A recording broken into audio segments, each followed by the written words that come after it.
안녕하세요. 통상TV 구독자 여러분, 통상 이슈다의 진행자 조진혁입니다. 어느덧 겨울에 접어들면서 날씨가 제법 쌀쌀해졌는데요.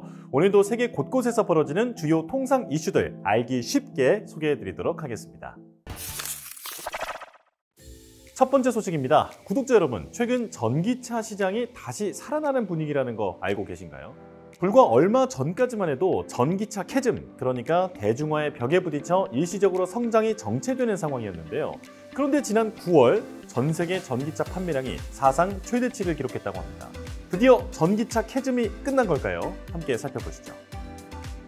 10월 15일 로이터 통신에 따르면 올해 9월 전 세계 전기차 판매량이 210만 대로 집계됐습니다. 작년 9월과 비교하면 무려 26% 증가한 수치인데요. 월간 전기차 판매량이 200만 대를 넘어선 것도 이번이 처음이라고 합니다. 지역별로 살펴볼까요? 올해 9월 중국에서는 작년 9월보다 15% 증가한 130만 대 전기차가 판매됐고요. 같은 기간 유럽에선 36% 늘어난 43만 대, 북미에선 무려 66% 급증한 22만 대의 전기차가 판매됐습니다. 앞서 말씀드린 대로 최근 몇 년 동안 전기차 시장은 판매량이 예상만큼 늘어나지 않는 소위 캐즘에 시달려 왔는데요. 그렇다면 전기차 판매량이 최근 들어 다시 늘어난 배경은 뭘까요? 크게 두 가지가 원인으로 꼽힙니다. 첫 번째는 중국 전기차 업계의 출혈 경쟁입니다. 글로벌 컨설팅 업체 알릭스 파트너스에 따르면 올해 7월을 기준으로 중국에만 무려 129개의 전기차 브랜드가 있다고 합니다. 이는 중국 정부가 전기차 산업을 적극적으로 육성한 결과인데요. 문제는 전기차 기업이 우후죽순 생겨나면서 할인 경쟁도 과열되고 있다는 점입니다. 실제로 전기차 전문 매체 일렉트랙에 따르면 중국 최대 전기차 기업 비아디는 인기 모델에 최대 50%의 할인 행사를 벌이고 있다고 합니다. 이런 공격적인 할인 경쟁이 이어지면서 전기차 판매량이 반짝 증가하는 효과가 나타난 거죠. 또 다른 원인은 지난 9월 30일부로 종료된 미국의 전기차 구매 혜택입니다.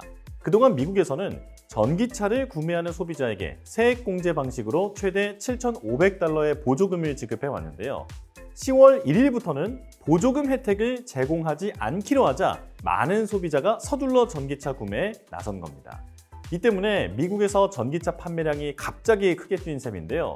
즉, 올해 9월 전기차 판매량이 급등한 건 전기차 시장의 추세적 전환이 아닌 정책적 요인이 만들어낸 일시적 반등이라는 분석이 나옵니다.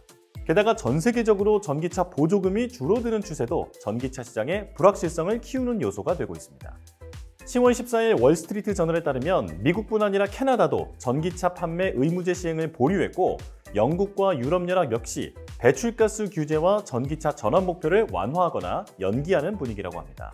이에 월스트리트 저널은 미국의 후퇴하는 전기차 보조 정책이 다른 국가의 정책 기조에도 영향을 미치고 있다며 전 세계 전기차 시장이 보조금 없이도 스스로 살아나가야 하는 새로운 국면에 돌입했다고 분석했습니다.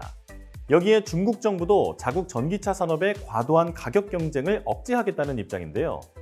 블룸버그 통신에 따르면 지난 7월 중국 정부는 전기차 기업들의 비이성적 경쟁을 규제하고 단순한 가격 인하보다는 혁신과 품질 개선을 통해 경쟁력을 높이도록 유도하겠다고 밝혔습니다. 결국 지난 9월 전기차 판매량이 사상 최대를 기록했다는 사실은 어쩌면 전기차 산업이 새로운 전환점에 들어섰다는 신호일지도 모르겠습니다. 파격적인 할인 혜택과 정부 보조금 없이 스스로 경쟁력을 입증해야 하는 시기가 온 셈이죠. 앞으로 전기차 기업들이 이 변화를 어떻게 헤쳐나갈지 함께 지켜보시죠. 다음 소식입니다. 유럽연합이 러시아의 이른바 그림자 선단에 대한 강도 높은 규제에 나섰습니다. 그간 서방의 제재를 피해 원유를 몰래 수출해온 러시아 선박들을 정조준한 셈인데요. 유럽이 이런 초강수를 둔 배경에는 러시아의 안보 위협과도 관련이 있다고 합니다. 어찌된 영문인지 함께 살펴보시죠.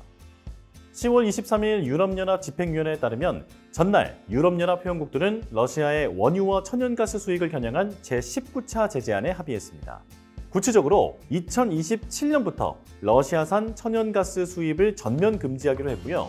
러시아산 원유 밀수에 사용되는 그림자 선단 117척도 제재 대상에 추가해 총 558척에 이르는 유조선이 항구 출입 금지 등의 제재를 받게 됐습니다.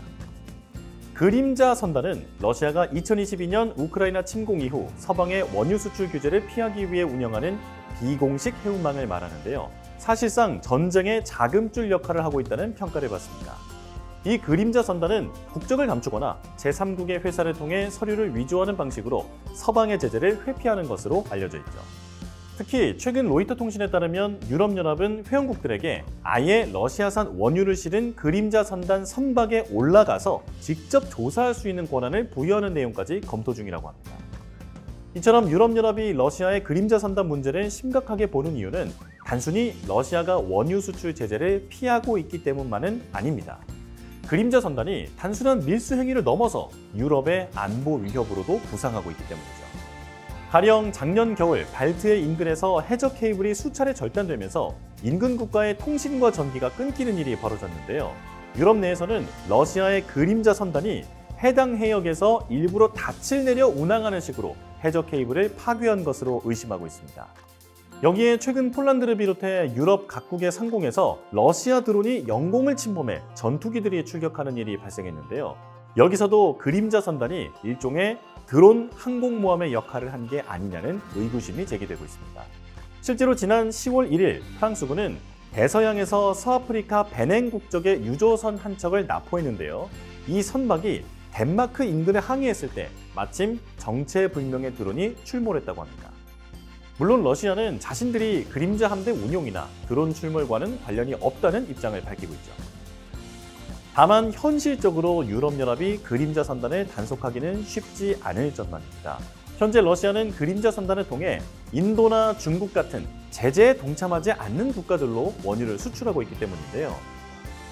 여기에 단속이 강화될수록 러시아산 원유 운송비가 상승하고 국제 유가에까지 영향을 미칠 수 있다는 우려가 나옵니다. 러시아가 미국과 사우디에 이어 세계 3위의 원유 생산국이기 때문이죠. 실제로 지난 10월 23일 미국이 러시아 주요 석유 기업에 대한 제재를 발표한 뒤 국제 유가가 급등하기도 했습니다. 자, 과연 유럽이 그림자 선단의 활동을 막는 데 성공할 수 있을까요? 아니면 이번 조치가 세계 에너지 질서에 또 다른 불안을 불러올까요? 계속 지켜보도록 하겠습니다. 다음 소식입니다. 챗GPT의 개발사인 오픈AI가 AI 인프라에 무려 1조 달러를 투자하겠다는 계획을 내놨는데요. 우리 돈으로 환산하면 약 1,400조 원에 달하는 어마어마한 금액입니다. 그런데 여전히 적자를 내고 있는 상황에서 오픈AI는 도대체 1조 달러라는 거금을 어디서 조달하겠다는 계획일까요? 함께 확인해 보시죠. 10월 15일 파이낸셜 타임스에 따르면 오픈AI가 앞으로 5년 동안 1조 달러 이상을 투입해 세계 최고 수준의 AI 인프라를 구축하는 계획을 추진 중이라고 합니다. 그 규모가 어느 정도냐면 확보하려는 연산 용량만 26기가와트, 원자력 발전소 20개에 맞먹는 수준이라고 하는데요. 이 모든 걸 실현하는 데 드는 비용만 무려 1조 달러가 넘는다고 합니다. 문제는 오픈AI가 적자 기업이라는 사실인데요. 올해 상반기 기준으로 오픈AI는 43억 달러에 달하는 매출을 기록했지만 80억 달러에 가까운 적자를 기록한 것으로도 알려졌습니다. 유료 구독자들을 통해서 수익을 얻고 있기는 하지만 AI 학습에 필요한 GPU 그리고 클라우드 사용 비용에 막대한 비용을 지불하고 있는 탓이죠. 이 때문에 오픈AI는 1조 달러라는 비용을 감당하기 위해 새로운 수익원을 찾겠다는 구상입니다. 구체적으로 정부와 대기업을 대상으로 맞춤형 AI 솔루션을 제공하고 영상 생성 서비스 소라와 AI 쇼핑 도구 그리고 AI 비서로 불리는 AI 에이전트 등 다양한 수익원을 개발 중이라는 게 파이낸셜 타임스의 설명입니다.